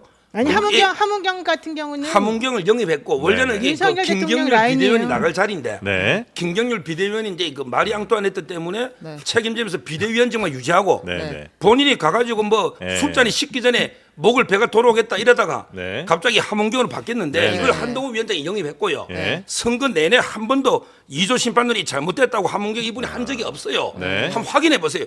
이제 와서 지니까 네. 한동훈 위원장한테 책임 떠넘기면서 2조 심판론이 잘못됐다는데 아니, 근데 이제- 그때 아니, 하죠. 잠깐만 이재 심판론은 그럼 잘 됐다는 거예요? 저는 잘 됐다 봅니다. 그 전략이 좀 괜찮은 그래서 그러면 전략이었다. 국민의힘이 2조 심판 때문에 졌는데 잘 됐다고 보는 저는 거예요? 이제 그 결과는 여러 원인이 있지만 저는 그게 2조 심판론이 잘못됐다고 적절한 생각합니다. 전략이었다. 아니 예. 저는 이게 뭐냐면 네. 국민을 정말 무시하는 지금 보수 집권당의 시각이다. 아 그래요? 아 그렇지 않습니까? 이 총선의 근데 잘 민심을 모르고 있어요, 지금 왜 그러니까 졌는지를. 총선의 민심이 2조 심판이 아니라 정권 심판 당신들 정말 무능해. 그리고 그런 시각을 버리라고 지금 심판을 한 거거든요. 네. 아니 야당한테 네. 그 정치 87년 이후에 야당에게 과반의 압도적인 의석을 준 적이 없어요. 네. 이건 뭐냐면 반대로 이토록 87년 이후에 이렇게 무능한 이 집권당 여당을 본 적이 없다는 말하고 똑같습니다. 그러면 반성을 하고 2조 심판 부분이 우리가 네. 참 얼처구니 없는 얘기를 했었구나. 우리가 민심을 못 읽었구나. 우리를 겸허히 돌아보고 2조 심판했던 것들을 반성하자. 그 얘기가 낙선자들 얘기가 나온 거예요. 만약 2조 심판 아닌 전략으로 나갔으면 지금 결과보다는 그러면 나아요? 지금 말하는 사람들 중에는 네. 본인이 노력한 만큼에 있어서의 변화가 바뀌었을 수도 있다라는 예측을 하는 아, 겁니다. 그렇습니까? 물론 결과론적이긴 네, 하지만 네, 네. 2조 심판이 아니라 읍소 전략이라든지 반성 전략이라든지 한 번을 더 기회를 달라고 했었으면 좋은데 말도 안 되는 뭐 2조 심판을 꺼내니까 국민들이 야 심판 받을 뭐 XX들이 무슨 네. 심판을 얘기하니 이렇게 되면서 더 역풍이 분 것이다. 이거는 뭐 좀 이 그 낙선자들이 좀 합리적이고 이성적으로 네네네. 얘기할 수 있는 그러니까 것이죠. 이게 중요한 게 뭐냐면요. 네. 60% 이상의 많은 국민들이 2년 내내 지금 현재 여당과 이 정부가 잘못하고 있다라고 계속 얘기를 했었으면은 네. 우리 여당이 무엇을 잘못했습니다. 앞으로 어떻게 잘하겠습니다. 이 얘기에 초점을 맞춰가지고 이번에 총선 전략을 짰어야 되는 거잖아요. 네. 근데 너네들이 잘못하고 있다라고 국민들은 계속 말하고 있는데 야, 너네들이 우리가 잘못한 게 아니야. 네가 잘못했잖아. 너가 왜 나왔니? 이 얘기만 계속하고 있으니까 사실은 우리 유권자 입장에서 보자면 좀 이상한 거잖아요. 그 얘기를 좀 한 거예요. 네. 그러면 우리 저 변호사님께서는 제일 그래도 적절했을 선거 전략은 뭐였다고 보십니까? 국민의힘 입장에서. 아까 제가 좀 전에 말씀드렸잖아요. 우리들은 지금 현재 여당과 정부에 대해서 지금 국민들이 어떤 불만을 가지고 있는지 알고 있습니다. 이 부분에 대해서 우리가 앞으로 어떤 식으로 하겠습니다. 대통령이나 우리 여당이 지금 너무 오만했습니다. 여기에 대해서 어떤 식으로 앞으로는 반성하고 소통을 잘 해 나가겠습니다. 경제 지금 이렇게 엉망인데 잘 해 나가겠습니다. 이런 식으로 우리들이 설득했었어야 되는 거죠. 그랬다면 조금 국민의 희망을 마음이 좀 주고. 돌아설 수도 있었는데. 왜냐면 본인들이 어떤 권력을 가지고 있으니까 또 그다음에 이 금전적으로도 본인들이 가지고서 권한을 행사할 수 있는 게 많잖아요. 이 지역에 대해서 우리들이 가지고 있는 이 능력을 이렇게 활용하겠습니다. 이걸 가지고 우리를 믿어주십시오. 이런 걸 더 보여줘야 되는데 이재명 대표가 나와 있는 이 야당 찍어주면 안 됩니다. 조국이 나와 있는 이 야당 찍어주면 안 됩니다. 이런 식으로 나가면 안 되는 거죠. 한동훈 비대위원장 입장에서 만약에 이제 우리가 한번 빙의돼서 생각해 보면 이런 걸 하겠습니다. 우리 그동안 좀 잘못됐고요. 이런 거 하겠습니다라고 한다면 어쨌든 국민들이 판단할 때 그 한다는 주체는 결국 대통령일 텐데 그 대통령을 도저히 국민들은 잘 안 믿는 것 같다. 워낙 이제 평가가 좀 안 좋았으니까. 그렇다면 차라리 대통령을 믿고 이렇게 앞으로 우리를 찍어달라고 말하는 것보단 우리 뭐 나쁜 거 알고 있는데 대신 더 나쁜 사람이 저쪽에 있지 않습니까?라고 설득하는 전략이 어쩌면 한동훈 전 비대위원장 입장에서는 굉장히 유효한 전략일 수 있지 않았을까. 그래서 한동훈 비대위원장이 시도를 한번 했잖아요. 네. 내가 잘못했습니까? 나를 버리실 겁니까? 그리고 나는 대통령하고 다릅니다. 나는 이정서 불러옵니다. 여러 가지를 본인이 서로 다르게 하고 있다는 걸 말했는데 그게 역부족이었다는 거죠. 선명하지 않았다는 거죠. 그래서 보통 이제 선거 막판쯤 되면 특히 이제 좀 네거티브라고 할까요? 좀 약간 부정적인 메시지들이 더 이렇게 선거에서 좀 잘 꽂히는 것 같은 느낌은 좀 그렇죠. 있어서. 원래 꽂혀요. 부정적인 네네네. 게. 그게 그래서 정보를 이제, 부정적인 정보가 들어와야 사람들이 좀 더 신경 쓰는 그래서 혹시 거거든요. 그런 전략을 쓰신 건 아닌가? 그냥 한번 생각은 해보는데 여튼 이제 낙선하신 분들은 이제 이런 문제들이 있다라고 이야기를 지금 현재 하고 있고 어쨌든 패인을 분석하긴 해야 되니까 그래서 이제 이런 문제들 얘기하는데 이거는 좀 잘못된 자세다라고 이제 생각하신다는 거죠. 우리 서정 변호사께서는. 저는 아까처럼 이게 그 2조 심판론이나 이게 잘못됐다고는 안 보고요. 네. 뭐 그러니까 여러 가지 이제 네. 그 폐인은 있겠지만 그러니까 낙선한 사람들이 이런 태도는 좀 문제다. 그렇죠. 예. 저는 제가 이제 백서를 내려고 하거든요. 국민님도 그렇습니까? 보수 쪽에서. 네. 근데 제가 제안한 게 뭐냐? 네. 남 탓은 하지 말고 대통령실은 대통령실이 잘못된 거면 써내라. 그다음에 당은 당이 잘못된 거면 써내라. 후보자는 후보자가 잘못된 거면 써내라. 각자 그러면 자기가 우리가 잘못하고 또 쓴다. 외부의 네. 위원회를 구성해서 네. 우리가 각자 취합해서 백서를 만들어 보겠다. 이렇게 제가 다 제안해 놨거든요. 네. 이래 자기가 잘못한 거면 이야기하면 돼요. 왜 자꾸 남 탓을 합니까? 저는 남 탓하는 분들 이해를 못 하겠어요. 윤석열 인생도 대통령한테- 그렇고 이게 선거도 그래요. 윤 대통령 가르쳐 드리라고요. 예. 남 탓 좀 그만하시라고. 국민 탓, 국무위원 탓. 제발 본인 탓 좀 한번 하면서 좀 국정 운영을 하는 자기가 걸 잘못한 보고 건 싶어요. 잘 안 보이지 않나요 이게? 근데 그 인생에서도 성공한 사람은 남 탓 안 합니다. 자기가 대학 시험 떨어져도 자기 탓이지 과외 선생님 탓이고 뭐 부모 탓이고 이건 아니에요. 이번 선거도 마찬가지예요. 네네. 기본적으로 이게 후보자고 네. 그다음에 뭐 당이나 대통령 잘못한 게 있다면 각자 자기 반성만 해라는 거죠. 그러면 이제 하나만 가장 그 선거를 패배한 데 있어서 가장 큰 원인은 그 뭐라고 보세요? 저는요 하나만 딱 꼽으라면 한동훈 위원장이 과도한 차별합니다. 윤석열 대통령과 원팀 운명 공동체가 되게 똘똘뭉치 같이 움직였어야 돼요. 네. 그런데 한동훈 위원장은 올해 윤석열 대통령이 부정 여론이 높으니까 내가 차별하자. 그래서 프레임을 한동훈 대 이재명으로 한번 짜보자. 이게 가장 잘못된 거예요. 왜? 우리 정당 50개 중에 유일하게 집권 여당은 대통령을 보유한 정당입니다. 네. 이게 가장 자랑스러운 거예요. 이게 가장 장점이에요. 네. 대통령을 보유한 정당. 이걸 무시하고 대통령과 차별화를 하면서 네. 한동훈 위원장이 자기하고 이재명의 프레임. 이게 저는 큰 전략에서 가장 네. 잘못됐다고 저는 생각합니다. 근데 이 대통령 인기가 없는데 아니 잘 봐요. 한동훈 비대위원장 보낼 때 용산에서 왜 보냈겠어요. 이번 총선에서는 윤석열 대통령 얼굴로는 못 치른다 생각하고 한동훈 비대위원장 보냈고 한동훈 비대위원장은 이재명 대표와 한동훈 프레임을 가져가려고 계속 노력을 했어요. 만나자고도 하고 얘기도 하려고 하고 이재명 대표 직격했는데 이재명 대표 그걸 안 속았죠. 그래서 윤석열 대통령 끄집어내려고 노력했고 근데 윤석열 대통령이 잘 안 나왔어요. 어떤 굴에 숨어서 나오면 이제 이게 표 떨어진다 해서. 근데 대통령이 방송 분량 무슨 욕심이 있으신 것 같아요. 본인이 잊혀지는 거를 좀 싫어하는 것 같아서 네. 불쑥불쑥 튀어나오니까 한동훈 비대위원장이 우왕좌왕하는 거예요. 방법이 없다. 아니 형님, 아니 형님이 아니라 대통령님 숨어 있으라고 했더니 네. 왜 나오세요? 이게 예측이 안 되는 거예요. 이종섭 전 대사 한동훈 비대위원장이라 얘기를 했을까요? 아니잖아요.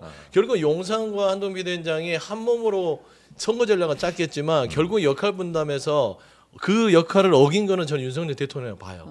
그래서 이종섭 전 그 호주 대사의 도피 사건, 네. 황상무의 회칼 테러, 그 다음에 대파가 가장 컸어요. 거기서 왜 대파를 들고 흔들어 버리니까 그때 한동훈 비대위원장이 이게 멘탈이 나간 거예요. 아니, 수습이 안 되는 거지. 아니 그래도 기본적으로 한동훈이니까 이만큼이라도 했다. 이게 네. 지금 중론 아닙니까? 현실적으로 대통령이 그렇게 인기가 없는데 아. 그래도 그 정도라도 했으면 선방한 거라고 아. 보는 사람들이 훨씬 많아요. 원래는 더 많이 더 많이 의석을 떨어질 수도 잃었어야 있어요. 되는데. 원칙적으로 따지게 되면. 그러니까 지금 이걸 가지고 대통령 원팀하라고요? 무슨 소리야? 원칙했으면 저주하는 개헌조지선도 못 저주. 지켰어요. 제가 이렇게 제 되면 안 개인적인 되는 거예요. 생각이지만. 예. 근데 뭐 제가 네. 정치는 안 하지만 네. 제가 만약에 정치를 한다면 네. 이제 뭐 야당이다. 저는 네네. 노무현 제가 만약에 거당이 들어갔다. 네. 노무현 대통령 지지율이 10%라도요. 저는 그게 끝까지 노무현을 지키겠습니다. 이 자세로 저는 하는 게 맞다고 봐요. 네. 그게 그래야만 이게 여당으로서. 보수청에도 아. 저 사람이 그래도 이게 의리는 있고 의리. 네. 신인에 있고 네. 나름대로 이게 책임감도 있는 거죠. 의리. 네. 아니면 그 당을 떠나야 된다니까 대통령 당에 집권 여당이 와 누릴 거는 누리고 네. 책임질 때는 대통령하고 차별을 시켜버리고 이런 기회주의자들은 안 뽑습니다. 아, 그런 자들은 안 돼. 저는 오히려 이게 그거 맞습니다. 노무현 대통령이 10% 되더라도 네. 그 당에 있다면 끝까지. 노무현 대통령을 앞세우고 하는 게 그게 정치인의 자세예요. 아니 왜 노무현 대통령을 예를 얘기해요? 들면 지지율이 노무현 윤 전 대통령이 대통령의 10%라도. 정치 인생과 그 그때 시대 상황과 지금 윤석열 대통령은 아예 달라요. 그러면 집권 여당을 안 들어왔어야죠. 대통령 그러니까 시절에. 소신 있게 본인의 정치를 하려고 했던 분과 소신이 아니라 본인의 고집대로 본인 편하자고 정치를 하는 분을 네. 딱 보면 다 아는 건데 그걸 어떻게 노무현 대통령, 그러니까 윤석열 오늘 대통령 비유가 비교합니까? 지금 다 틀리고 있어요. 아니 근데 지금 검색하니까 어쩔 수 없이 모든 이해는 비유가 다안 맞아, 하지만 지금. 뭐 아니, 근데 또 고생하시니까 이해는 뭐 합니다. 이제 상대적으로 보자면 여기선 또 여기가 그 소신이라고 생각하실 수도 있겠죠, 뭐. 아니 그렇죠. 이준석 당으로 가면 되잖아. 싫으면 윤 대통령이 싫고 참이라고 그건 갈 데가 없는 것도 아닌데. 아니 다당제인데. 대통령이 네. 있는 집권 여당에 있으면서 대통령하고 차별하고 용만하고 비판말 같으면 네. 차라리 이준석 당으로 탈당해 누가 잡았느냐고요. 누구한테 한 말이에요? 저는 이해를 못하겠어요. 한동훈 비대위원장 보고 이준석 당 가라는 얘기예요? 아니 그 대통령이 그렇게 싫으면 대통령이 집권 싫은 여당이 사람은- 안 있으면 되잖아요. 근데 저기 선임 변호사님 되게 위험한 발언인 누구한테 게 하는 말인지 모르겠네. 이제 22대 108석이잖아요. 네. 한 20명 가면 개헌적에서 무너져요. 어떡하려고 어떻게 그러세요 하려고 진짜. 누구한테 아니 하는 후보 말이에요, 때부터 네. 지금은 가지 말고 지금 가지 말고. 된 사람 후보 때 남아 싫었으면 있고. 가라. 네. 네. 이렇게까지 이제 당선까지 했으면 여당 책임져야 된다 이런 말씀이시죠? 대통령 옆에서 네. 예, 방송 좀 꺼주시고요. 네. 장르만 여의도 장난 그거는 그건 됩니다. 댓글 보십시오. 근데 네. 댓글 보면 제 욕하는 댓글밖에 없을 것 같은데. 아니 제욕도 있습니다. 괜찮습니다. 제가 아니 있어요. 아니 여기 되게 칭찬 많아요. 네. 그 서정업 회사 귀엽다. 네, 아, 열정적이다. 내가 네. 도와주고 싶다. 네. 자, 그러면 네. 또 다음 뉴스 네, 한번 다음 가볼까요? 뉴스, 강성 국회의장 등장입니다. 아, 이 당권 도전을 고민하던 중진들이 이재명 대표가 사실 대표 다시 연임할 가능성이 높아지니까 국회의장으로 선회하는 분위기가 좀 있습니다. 국회의장 후보가 근데 여태까지 본 것과 다르게 선명성 경쟁을 벌이고 있다. 그게 지금 핵심인 것 같아요. 추미애, 조정식, 정성호 이런 분들이 지금 후보군에 올라와 있는데 네. 추미애 전 법무부 장관 당선자는 혁신 의장의 역할을 거부하지 않겠다. 기계적 중립 기여를 놓고 아무것도 안 하면 안 된다 이렇게 이야기했고 조정식 그 전 사무총장도 의장이 되면 대통령 거부권 행사 시 재표결 요건을 200석에서 180석으로 낮추는 원포인트 개헌을 추진하겠다. 명심은 당연히 저에게 있는 거 아니겠나 이렇게 얘기하고 네. 정성호 민주당 의원도 기계적으로 중립만 지켜서는 아무것도 할 수가 없다. 여당과 여당 사이의 기계적 중립은 아무 의미가 없는 거 아닌가. 이렇게 이야기를 했어요. 이렇게 되면 세 분이 지금 차별화가 좀 없어지는 건 아니에요? 누가 더 선명한가 지금 이런 경쟁을 하는 구도가 됐습니다. 아, 그래요. 국회 재표결 요건을 200석에서 180으로 낮춘다는 거는 요거는 다수당이면 꽤 근접할 가능성이 좀 있잖아요. 조금 크게 이긴다 치면 이거 네. 개헌해야 돼서 안 돼요. 그건 좀 어려운 얘기죠. 거부권을 어려운 무력화하는 얘기고, 얘기를 하겠다 뭐 이거 이렇게 불가능한 주장한 얘기고. 거죠. 네. 네, 여기서 가능한 얘기는 추미애 전 장관 얘기가 좀 가능한 얘기고. 추미애 장관. 추미애 전 장관이 사실 하는 것 중에 저는 가장 좋은 이번에 그 법안 얘기 하나 한 게 딱 귀에 들어오는데 대통령 거부권 행사 관련해서 법안을 바꾸겠다는 거잖아요. 네. 그 본인의 친인척 관련된 법안에 대해서 거부권 행사를 제한하겠다. 그런 거가 아주 귀에 쏙쏙 들어오고 네. 기계적 중립 이거 못하 내가 굳이 그럴 필요가 뭐가 있냐. 아무리 국회의장이라 하더라도 이제 이런 얘기하는 것들을 사실 선명성에서는 좋죠. 다만 이제 추미애 전 장관 같은 경우에는 민주당 내에서의 세가 조금 약하기 때문에 네. 실질적으로 다른 의원들이 얼마나 당선을 시켜줄지 모르겠지만 이게 그래도 민주당의 또 당 대표의 의사하고 또 어느 정도 네네. 영향력을 받기 때문에 전 이번에는 그래도 추미애 전 장관이 조금 가능성도 좀 있지 않아 보이나 하네요. 국회의장은 뭐 하는 사람입니까? 제가 이게 국회의장. 말씀을 한번 반박하면 네. 추미애 장관이 법무부 장관 할 때요. 예. 아들이 그 탈영으로 수사를 받았거든요. 탈영. 근데 그게 이해 충돌이 아니라는 거예요. 타령. 아니 네. 아들이 군무 이탈 이게 탈영으로 이제 권익위원회에서- 수사하는데 네. 그게 권익위에서 전현이 이분이 뭐라 했냐면 이해 충돌이 아니라는 거예요. 네. 근데 친인척은 거부권을 못하게 법 만들겠다는 분이 자기 아들 사건은 법무부 장관이 이해 충돌이 아니다? 이게 말이 안 되고 네. 저는 추미애 이분은 사불가론 제일 하면 안 된다 봐요. 네. 첫째, 이분이 얼마 전에 전과자가 됐습니다. 50만 원. 아들이 훈련소 마치는데 소고기를 사주는데 네. 개인 카드 주면 되잖아요. 네. 이걸 정치자금 카드를 주고 의원들하고 간담회 했다고 허위 서류를 꾸몄다니까요. 그래서 벌금 50만 원이 확정됐습니다. 네. 저는 이런 게 공사 구별 못하는 어떻게 아들 소고기를 국민 세금으로 줍니까? 제2의 버카 아닙니까? 이게 이런 분이 하면 되겠냐? 첫째. 첫째. 두 번째. 네. 아들이 지금 도망가서 또 아들. 안 들어오요. 네. 티르키예로 갔어요. 어디요? 검찰이 터키. 아, 티르키에 갔어요? 예. 티르키예. 계속 불러도 안 들어와. 지명 통보가 돼 있어요. 네. 기소 중지. 이종섭 대사가 호주 도망간 게 아니고 네. 추미애 아들이 티르키예로 도망갔다니까요. 네. 이게 지금 들어오면요. 네. 추미애도 피해자입니다. 같이 조사받아야 돼요. 국회의장이 조사받으면 되겠습니까? 아. 두 번째 불가능. 세 번째가 바로 이게 중립. 국회의장은 당적을 못 가지게 이게 중립 때문에 만든 거잖아요. 네. 그런데 중립 지키면 안 된다. 이게 세 번째고요. 네. 네 번째 추미애는 탄핵 전문가입니다. 노무현 대통령까지 탄핵한 자입니다. 이번에 윤석열 사감이 많아요. 법무부 네. 장관 총장 할 때. 네. 또 탄핵한다고 노무현에게 국회가 어떻게 되겠습니까? 아. 저는 이 네 가지 이유로 절대 안 된다. 저는 이제 정리가 잘 돼 있네요. 네. 아니 이 과거 논리 그러니까 뭐 확실합니다. 다른 뭐 추미애 그 후보 다른 그쪽 후보군에서 나오신 분 같아요. 못하게 하려고. 그러게요. 근데 정성호 조정식 측에서 근데 선영 변호사님이 추미애 전 의원을 되게 도와주는 거예요. 당선자를. 왜요? 왜 그러냐면 이 국회의장은 결국에는 민주당 내 경선을 이제 네, 거쳐야 네, 되지 네, 않습니까? 여당에서 가장 싫어하는 사람 뽑을 거예요. 껄끄러운 사람 뽑을 거예요. 결국에는 여당이 절대 시켜서는 안 된 사람을 뽑을 수밖에 없다. 왜 그래요? 왜 그러냐면 네. 결국에는 이번 22대 국회는 네. 민주당에게도 굉장히 부담스럽습니다. 네. 이 힘을 또 줬잖아요. 네. 근데 여당일 때 180석을 줬는데 야당일 때 거의 87석이죠. 네. 그 정도를 줬으면 이거는 뭐냐면 이제 힘 자랑을 좀 해라. 미적거리지 말고. 라는 국민의 뜻이다. 그래 국민의 뜻이 이거기 때문에 여기에서 미적거리거나 멈추거나 이거저거 재고 있다가 우왕좌왕하거나 네. 아까 말한 대로 이런 서정욱 변호사님이 이런 공격 때문에 네. 멈칫거린다. 안 돼.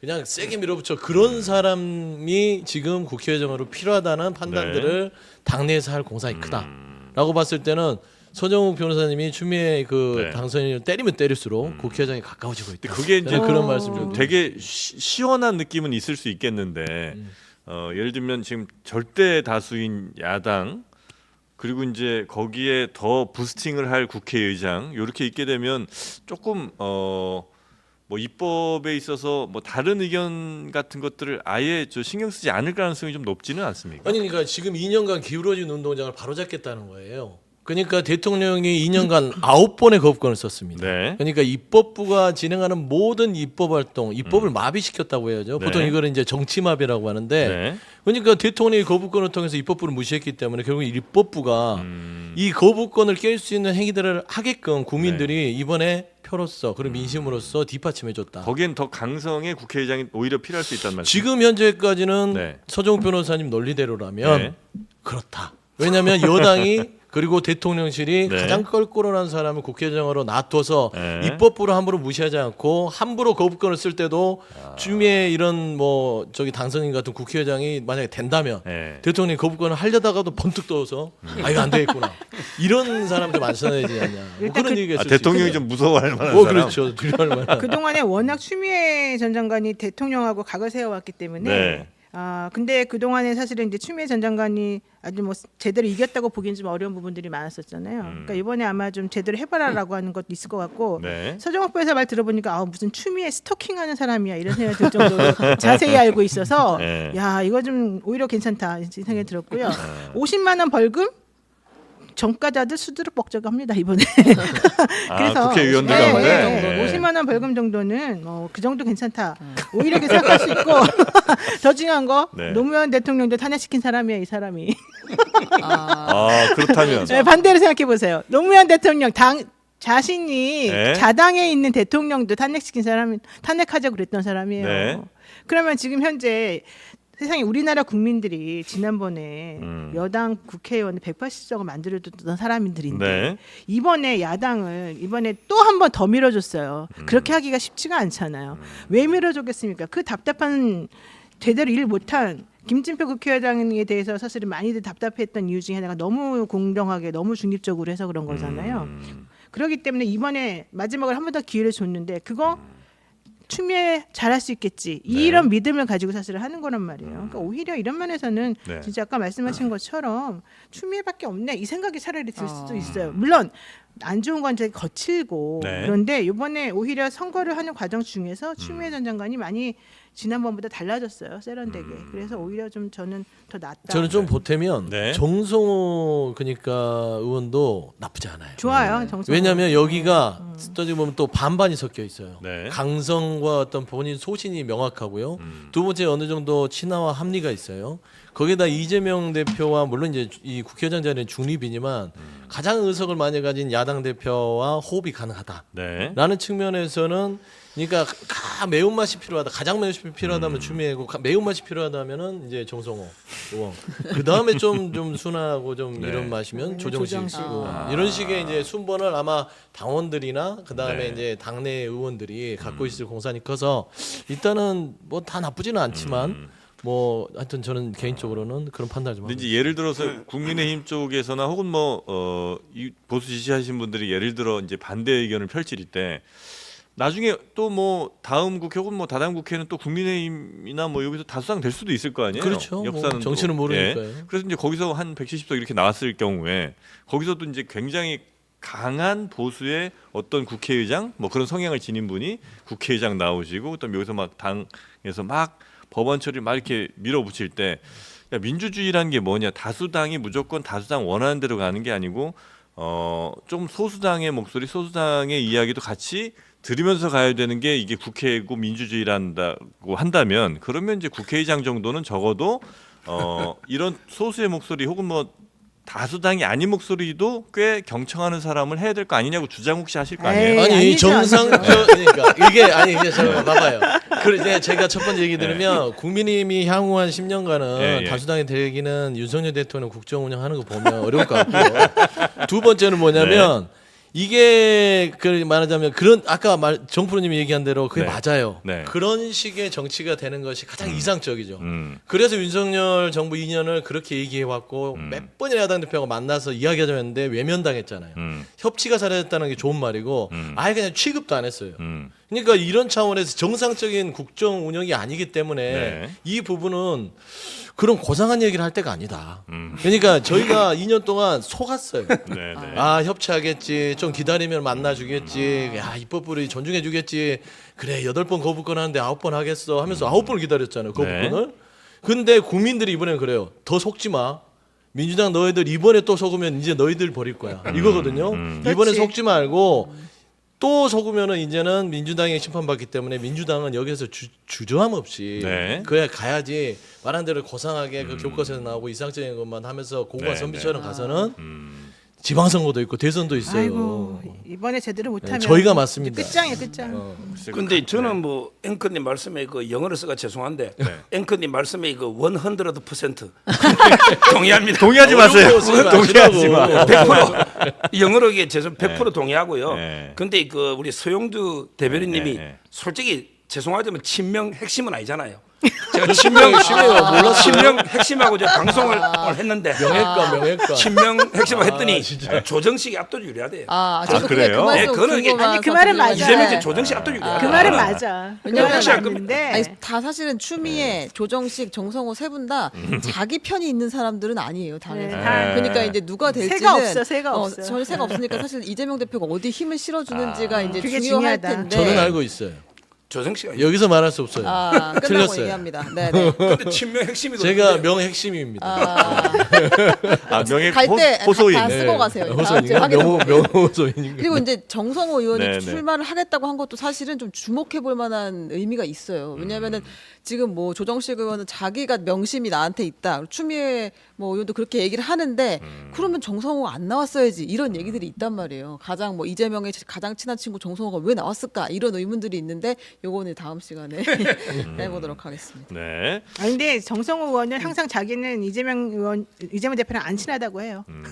근데 요새 이번- 친하다고 근데- 또 그러고 근데 이번에 있어요. 나온 거는 네. 또 의미가 있다는 거죠. 네. 근데 저는 아까 이제 앞으로 10년 동안 이제 국민의힘이 뭐 아마 저 다수당 되기 어려울 거라. 조건이 있잖아요. 윤석열 대통령이 이렇게 그 영향이 하나. 많이 기니까. 그럼요. 근데 저는 예전에 이제 MB 다음에 박근혜 전 대통령 되는 거 보고 이제는 보수 정권이 한 20-30년은 할 것 같다는 느낌을 이제 받았거든요. 왜냐하면 MB 말년에 얼마나 인기 없었습니까? 그런데도 불구하고 박근혜 대통령 또 돼? 이러면서 아예 이제 우리 인구 구조 자체가 이제는 보수에 유리하게 가겠구나라고 이제 생각한 적이 있어요. 그랬더니 탄핵이 됐잖아요. 그렇죠. 탄핵되고 나서는 이제 보수 정권은 우리나라에서 한 2-30년은 힘들겠구나 생각했어요. 잘하신 거예요, 그게. 그랬는데 근데 진짜 다 틀려. 문재인 대통령이 되고 나서 윤석열 대통령이 또 넘어갔잖아요. 그러면서 정말 다이나믹하다 우리나라 정치가. 그래서 어떻게 될지 정말 몇 년을 정말 알 수가 없겠다는 생각을 하게 됐죠. 네. 자 뉴스 마지막 하나만 더 하나만 더 할까요? 갈까요? 네, 김건희 여사 자맹 끝. 끝이에요? 아니 끝인지는 아직 모릅니다. 왜냐하면 네. 윤석열 대통령이 오늘 대통령실에서 클라우스 베르네르 요하니스 루마니아 대통령과 정상회담을 하고 방위산업과 원자력 발전 등 양국 간 전략적 협력 방안을 논의할 예정입니다. 네. 여기서 부부 동반으로 진행이 되기 때문에 김건희 여사가 정상 부부 동반 만찬 같은 이제 일부 일정에 참여를 하게 되면 네. 다시 공식 석상에 나오는 것 아니냐라는 추측이 지금 나오고 있는데요. 나올 시점이지 않냐라는 이야기들도 있는데 나오면 여론에는 좀 불을 붙이겠네. 예? 불을 붙이겠어요. 불을 붙여요? 네, 왜냐면 김건희 네. 특검 지금 기다리고 있다니까요. 그래서 네. 제가 참 저도 이 그 음모론 이런 거 되게 별로 안 좋아하는 스타일인데 네. 이 김건희 여사의 일정을 지금 대비하느라고 영수회담을 던진 게 아닌가 라는 생각까지 제가 아까 말했잖아요. 초창기에. 예, 처음에. 생각까지 네. 갖게 되는 참 불운한 대한민국이다. 음. 그러니까 저는 이건 이제 논의 얘기인데 최근에 오늘 신문 기사를 보면 네. 3면 5면 탑들이 뭐냐면 17개월 만에 기자 앞에선 대통령이 탑 제목이에요. 네. 이거 얼마나 불행한 대한민국이었습니까? 17개월 만에 그 기자들 앞에 선 게 뉴스가 되는. 500일 만에 나오는. 그런 거듯이 김건희 네, 여사 네, 그러면은 몇 개월 만인지 한번 또 세봐야 될 거예요. 네. 그때 네덜란드 갔다 와서 명품백 영상하고 나서 숨어버렸잖아요. 네, 한 5개월 만인 것 같아요. 그러니까 뭐 비슷합니다. 그러고 네. 나서 지금 이 공식 일정 하냐마냐 논의되는 거 보니까 할 것 같은 게 영수회담을 던져놨기 때문에 네. 영수회담 던져놓고 네. 일단은 집에서 좀 나오게끔 만들려는 이런 게 아닌가라는 아주 개인적인 추측이 네네네. 근데 그렇다면 너무 김건희 여사가 이 정치 여러 면에 너무 그 변수가 되는 거 아니에요? 그러니까 그 원래 지금 이 윤석열 정부의 국정 운영의 가장 아킬레스건이 김건희 여사라니까요. 여기만 해결이 되면요, 네. 그냥 물꼬가 확 튀어요. 진짜라니까요. 그거는. 그렇습니까? 네. 등판하시죠, 빨리 서정 변호사님 역할을 하셔야죠. 지금 이제 네. 이거 외교입니다. 이건 외교. 우리 모든 정치 분쟁은 국경선에서 멈춰야 됩니다. 예. 외교까지 이게 정쟁으로 몰가면 안 됩니다. 그 나라도 이게 정상 부부가 오잖아요. 우리도 정상 부부 외교 국익 앞에서 여야가 어디 있습니까? 네. 이것까지 이게 김건희 여사 공개해서는 안 된다. 이런 생각이 들고요. 공격해서는 안 된다. 예, 김건희 여사를 네. 외교 행사인데 그럼 공개해서는 안 된다고 말씀하신 줄 알고. 공격해서는 안 되고요. 공격해서는 제가 안 하고 싶은 된다. 말은 이제 오늘 그 어머니 있잖아요. 네. 가석방 심사하거든요. 최영순 씨. 네. 이분이 70% 이상 살았어요. 고령이고 건강도 안 좋고 더군다나 이제 이거 사기죄가 빠진 거거든요. 그냥 장고정명 위조 행사 이거밖에 없어요. 네. 따라서 이제 그 피해자가 있는 것도 아니고 저는 이거는 이제 오히려 안 해주면 역차별이니까 지금 이번에 가석방해 가지고 빨리 놓으시기를 제가 기대합니다. 피해자가 있는 게 아니라니요. 그건 피해자가 아니, 있죠. 그 잔고 증명 위조하고 이러면 사기 아니에요, 그게? 사기 빠졌고요. 사실 피해자는 그거랑 좀 오히려 달라요? 장모님이 피해자입니다. 네. 본인이 한 50억 날렸어요. 최은순 씨가- 안모 씨가 하는데 예. 그 판결문 보면 나옵니다. 제가 몇십 장짜리 판결문 전 다 들고 있으니까. 이게 네. 법리를 잘 아시겠죠, 설마. 예, 저는 다 들고 있으니까. 사문서 판결문을 보여주면 답 못해 말을 반박을. 아무도 본분이 사문서 위조의 네. 피해자는 그 명의를 도용당한 그 사인입니다.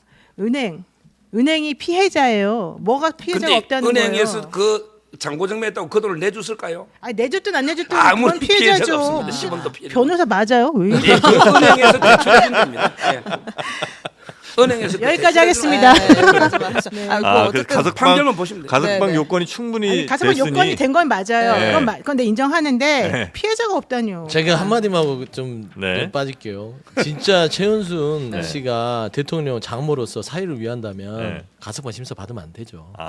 몇 개월 남았다고 그거 살고 와야지. 본인이- 사회 사랑이 없는 거 본인이 같아요. 가석방 나가기 싫다고 안 나갈 수는 있는 거예요? 그렇죠. 아, 안 그래요? 나갈 수 있죠. 아닙니다. 뭘 아니에요, 다 아니에요. 직권을 하는 옛날에 변희재도 보석 안 넣으려 하다가 네. 교도소에서 쫓겨났어요. 승근하지 않고요. 본인이 우리 본인이 안 한다 그러면 안 할 수 있어요. 우리 사회를 위해서 네. 저는 다 형을 살겠다 해야죠. 그래. 그게 저 여론에도 오히려 더 훨씬 도움이 되죠. 지금 또 유리하고. 나오면 또 이제 그 장모 가지고 그럴 또 것 두들겨 맞을 같은데. 거예요. 네. 네. 보석 지금 신청도 안 했는데 그리고 판사가 직권을 그때 보석에 그리고 쫓겨났다. 그 재판에서 사기죄로 기소를 안 했기 때문에 네. 사기 혐의가 없었던 것이지 실질적으로 그것 때문에 문제가 많았었지 않습니까? 그 사기 검사가 혐의도- 기소 편의주의를 함부로 이용한다 이게 네. 가장 문제였던 거고 그래서 검찰 개혁이 필요하다는 거잖아요. 원래 사기 혐의까지 기소를 했었어야 원래 했었어야죠 된다. 당연히. 근데 어떻게 거기서 피해자론이 나와요 거기서. 아유. 네, 하나만 정리를 하고 가면 네. 이제 오늘 그 대통령실에서 부인 동반은 하는데 배우자 프로그램은 비공개로 하겠다라는 이제 입장을 얘기했고 아마 공식 환영식이나 오찬에도 김 여사는 참석을 안 할 것으로 보이는데 네. 그건 내일 확인을 좀 해봐야 될 것 같습니다. 공개적인 석상이 하여튼 드러나진 않고 그냥 영부인끼리 만남은 비공개 정도로 네. 아마 될 것 같은 그럴 것 같습니다. 현재까지는 이제 네. 그렇게 판단이 되고 있습니다. 그리고 최은순 씨는 가석방이 만약에 된다면 현 정부에는 오히려 더 악영향이 있을 것이다. 여론에는 굉장히 당연하죠. 악영향이 있을 것이라는 이제 판단이 국민들은 그걸 있고 좋게 안 봐요. 그 정도 여론 악화에 있을 거라는 건 예상을 하시죠, 우리 서정 변호사도. 저는 이제 법률가입니다. 법치에 따라서 해줘야 된답니다. 갑자기 법률가 여론이 중요한 게 나오길 아니고. 기대합니다라고 하셨으니까. 그렇습니까?